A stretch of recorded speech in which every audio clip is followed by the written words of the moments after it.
અને તાપીની એ ઘટના કે જેણે રાજ્યભરમાં ચકચાર મચાવી દીધી છે, સોશિયલ મીડિયા પર એ શિક્ષક અને વિદ્યાર્થીની વચ્ચેના જે ચેટ છે એ પણ વાયરલ થયા છે અને એ વાયરલ થયા પછી ખળભળાટ મચી ગયો છે, કારણ કે એ જાહેરમાં વાંચી શકાય એવી ચેટ નથી, એટલી બીભત્સ રીતે વાતો લખેલી છે. અંદર એક દીકરી સમાન જે વિદ્યાર્થીની હોય એની સાથે આ નરાધમ પ્રણય ફાગ ખેલવા માટે નીકળ્યો હતો. એને એ કાચી બુદ્ધિની દીકરી છે, એને સાચું ખોટું સારું ખરાબની ખબર નથી અને માટે જ એ જ લાભ લઈ અને એણે પોતાની પ્રેમજાળમાં એને ફસાવી હતી. બદનામીના ડરે આ લંપટ શિક્ષક સામે શરૂઆતમાં તો કોઈ ગ્રામજનોએ ફરિયાદ ન નોંધાવી અને કહ્યું કે ભાઈ તું અહીંથી બદલી લઈને જતો રહે, પણ લાજવાના બદલે ગાજો. અનુપ ફોનલાઈન પર જોડાયા છે. અનુપ પાસેથી આ લંપટ શિક્ષક વિશે વિસ્તારથી જાણીએ.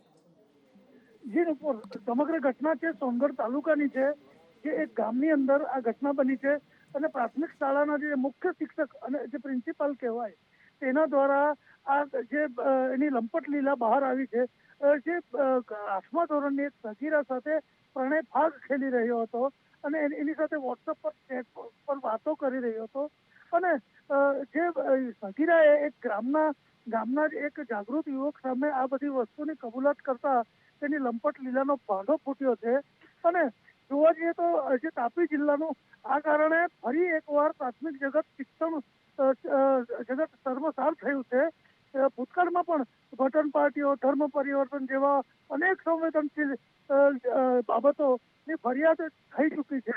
ત્યારે વધુ એક આ ફરિયાદ ગત 24 ફેબ્રુઆરીની આપવા છતાં હજુ સુધી એ લંપટ શિક્ષક સામે કોઈ કાર્યવાહી કરવામાં આવી નથી. ત્યારે જે સગીરાઓ સુરક્ષિત કેમ નથી તેનું આ પણ એક કારણ હોઈ શકે, કારણ કે તંત્રની અંદર આવા લંપટ લોકો જ્યારે પડેલા હોય ત્યારે સગીરાઓ કેવી રીતે સુરક્ષિત થઈ શકે.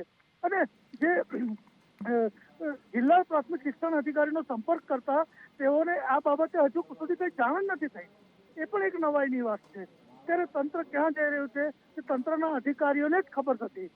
ત્યારે જે આ હાલ જે આ ઘટના બની છે એને કારણે સમગ્ર તાપી જિલ્લામાં ચકચાર મચી જવા પામી છે. જી, 3 દિવસ પહેલા અમદાવાદ શહેરમાં એક અકસ્માત થયો હતો. એક ઓલ્ટો કારે ટુ વ્હીલર ચાલકને અડફેટે લીધો હતો. પાછળથી ઓલ્ટો કાર આવી અને ટુ વ્હીલર ચાલકને એણે અડફેટે લઈ લીધો અને ત્યારબાદ લોકોને લાગ્યું કે અકસ્માત છે, પણ એ કાર ચાલક મહિલા નીચે ઉતરી, હાથમાં ચપ્પુ હતું અને ચપ્પુ લઈ એ ટુ વ્હીલર ચાલક પર તૂટી પડી અને પછી ત્યાંથી ભાગી ગઈ હતી.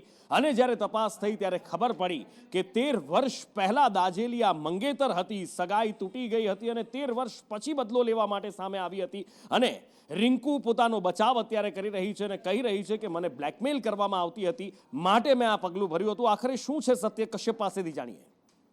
બોપલ વિસ્તારમાં એક યુવક છે જય પટેલ નામનો, તેને અડફેટે લેવામાં આવ્યો હતો. પ્રથમ દ્રષ્ટિએ પોલીસને પણ એ વાત લાગી હતી કે આ સામાન્ય અકસ્માત છે, પરંતુ અકસ્માત બાદ આ યુવક છે તેને કાર ચાલક મહિલા છે તેના દ્વારા ચપ્પાના ઘા મારવામાં આવ્યા હતા અને ત્યારબાદ પોલીસે તપાસ હાથ ધરી હતી ને તેમાં એ વાતનો ખુલાસો થયો હતો કે એ જે હુમલો કરનાર મહિલા છે તે રિંકુ પટેલ નામની મહિલા છે અને 13 વર્ષ પહેલા બંનેની સગાઈ થઈ હતી અને તે તૂટી ગઈ હતી અને તેના કારણે જ તેની દાજ રાખી અને તેના દ્વારા જય પટેલ છે તેના ઉપર હુમલો કરવામાં આવ્યો હતો. જ્યારે આ હુમલો થયો ત્યારે આ રિંકુ પટેલનો હાલનો જે પતિ છે તે પણ હાજર હતો અને હવે પોલીસ દ્વારા બંનેની ધરપકડ કરવામાં આવી છે. પ્રાથમિક પૂછપરછ દરમિયાન રિંકુ દ્વારા પોલીસની સમક્ષ એ વાતનો ખુલાસો કરવામાં આવ્યો છે, અથવા તો બચાવ કહી શકાય કે મને બ્લેકમેલ કરવામાં આવતી હતી ને તેના કારણે જ અંતે કંટાળીને મેં હુમલો કર્યો હતો. પરંતુ હાલ પોલીસ દ્વારા હત્યાના પ્રયાસનો ગુનો દાખલ કરી અને કાયદેસર કાર્યવાહી હાથ ધરી છે. અને આગળ વાત કરવી છે અમેરિકા જવા માટે વલખા મારતા લોકોની. જોકે હવે તો જ્યારથી ટ્રમ્પે ડિપોર્ટ કરવાનું શરૂ કર્યું છે ત્યારથી એ પ્રયાસો ઓછા થઈ ગયા છે. આમ જુઓ તો અમેરિકામાં ગેરકાયદે ઘૂસવાના પ્રયત્નો બિલકુલ નહિવત થઈ ગયા છે, પણ કેવી રીતે લોકો જતા હોય છે, ક્યારેક ડ્રમમાં બેસીને કે ક્યારેક જીવ પર જોખમ લઈને પણ અમેરિકા પહોંચવાનું સપનું સેવતા હોય છે. અને હવે એક જિજ્ઞેશ નામના વ્યક્તિનો એવો ભાંડો ફૂટ્યો છે જે સાંભળીને ચોંકી જવાય. આખરે શું કર્યું હતું એને ધવલ પાસેથી જાણીએ.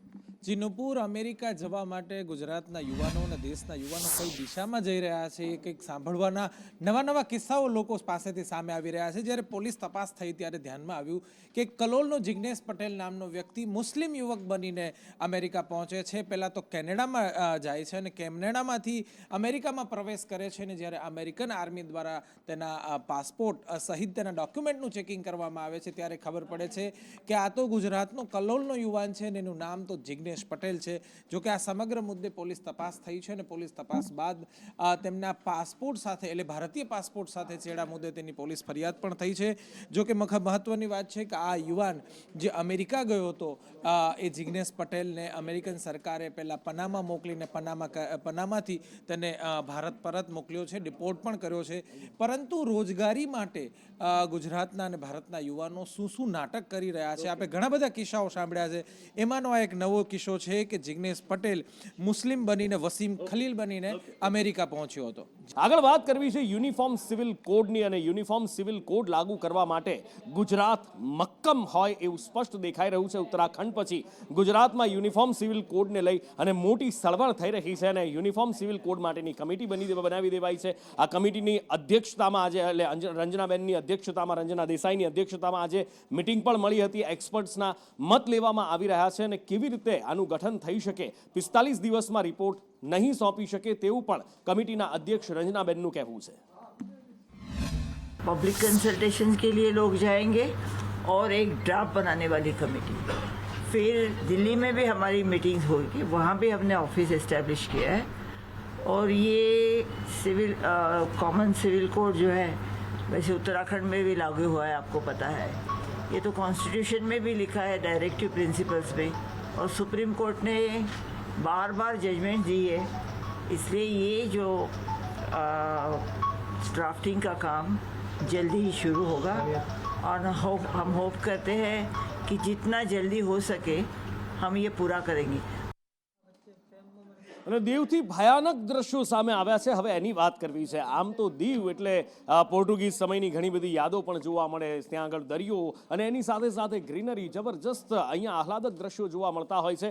પણ વણાકબારામાં જે થયું છે હચમચાવી મૂકે એવું છે. એક બોટ જેટી ઉપર દેખાઈ રહી છે અને ફળફળ સળગી રહી છે. શું થયું, કેવી રીતે થયું, ભાવિની પાસેથી જાણીએ. દીવના વણાકબારામાં ઘટના બની હતી. જે હનુમાન પ્રસાદ નામની આ બોટ હતી જેને રિપેરિંગ કામ માટે જેટી ઉપર ચડાવવામાં આવી હતી, પરંતુ તેમાં એક થોડોક તણખલા થાય છે, સ્પાર્ક થાય છે અને અચાનક જ આગે વિકરાળ સ્વરૂપ ધારણ કરી લીધું, જે તમે ટીવી સ્ક્રીન પર જોઈ રહ્યા છો. જો કે જોતામાં આગ એટલી બધી પ્રસરી ગઈ કે આખી આ બોટ હતી એમાં બળીને ખાખ થઈ ગઈ. જો કે ઘટનાની ત્યાં થતાં જ ફાયર બ્રિગેડની ટીમો પણ ત્યાં પહોંચી ગઈ હતી. આગ ઉપર કાબુ પણ મેળવી લેવાયો, અને સદનસીબે આ ઘટનામાં સારી વાત એ છે કે કોઈ પણ એક વ્યક્તિને નુકસાન નથી પહોંચ્યું, પરંતુ હા, બોટ સળગી ગઈ જેના કારણે લાખો રૂપિયાનું નુકસાન થયું છે.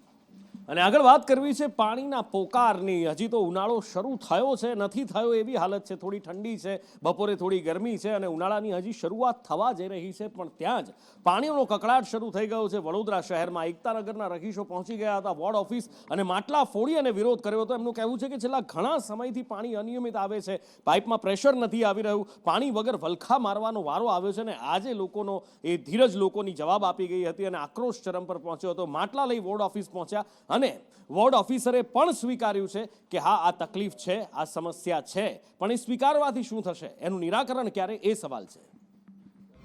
અને અમારે ત્યાં એકતાનગરમાં વારંવાર રજૂઆત કરવા છેલ્લા 6 મહિનાથી પાણીની તલાબત રહે છે. એક દિવસ આવે તો એક દિવસ નહીં આવતું. અત્યારે રોજા મહિના ઉપવાસ મહિનો ચાલે, હરેક લોકોને શિવરાત્રીનો તહેવાર ગયો, હરેક માણસને મનુષ્યને અત્યારે ગરમીનો કાળજાળ ગરમી પડવાની ચાલુ થઈ ગઈ છે. પાણીની આવશ્યકતા જરૂર હોય છે, તો વારંવાર રજૂઆત કરવા છતાંય પાણી નહીં આવતું. અત્યારે છેલ્લા 6 મહિનાથી ત્રાહિમામ પ્રજા છે. આ પ્રજા એટલી કંટાળી ગઈ છે કે જો આપ કેટલી હદે આકરેલા છે. મારે તો એટલું જ કહેવું કે આજે છેલ્લા 38 વર્ષથી અહીંયા ભાજપનું રાજ છે. લાખો લોકો વોટો આપ કરે છે જનતાને, ભાજપને. તો મારું એટલું જ કહેવું છે કે આ પાણી સમસ્યા કેમ આ ગરીબ જનતા. એકતાનગરમાં પાણીનું કંઈ લો પ્રેશરની ફરિયાદ હતી અને અમારે પાણી પુરવઠા કામ કરી રહ્યું ત્યાં આગળ, અને 2 ટાઈમ આવતું હતું પાણી, 1 ટાઈમ કર્યું ને એવા કંઈ પ્રશ્નો છે.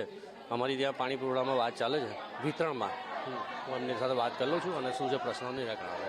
વડાપ્રધાન નરેન્દ્ર મોદી ગુજરાતના પ્રવાસે હતા. સૌરાષ્ટ્રનો પ્રવાસ તેમણે કર્યો હતો. જામનગર તેઓ જ્યારે ગયા ત્યારે વંતારાની મુલાકાતે ગયા હતા અને વંતારાનો વિડીયો તેમણે શેર કર્યો છે. એ 26 મિનિટનો આખો વિડીયો શેર કર્યો છે, જેમાં વંતારાના એક પ્રાણી પશુ સાથે તેમણે મુલાકાત કરી હતી. એ પ્રાણી પશુઓ સાથે હેત વરસાવ્યું હતું અને ત્યાં વંતારાની એક મુલાકાત, અને એ દરમિયાન અનંત અંબાણી તેમની સાથે રહ્યા હતા. છેક સુધી નાના સિંહ બાળ છે, જે સફેદ સિંહ છે કે પછી એ દીપડાના બચ્ચા છે, તેમને દૂધ પણ પાયું હતું.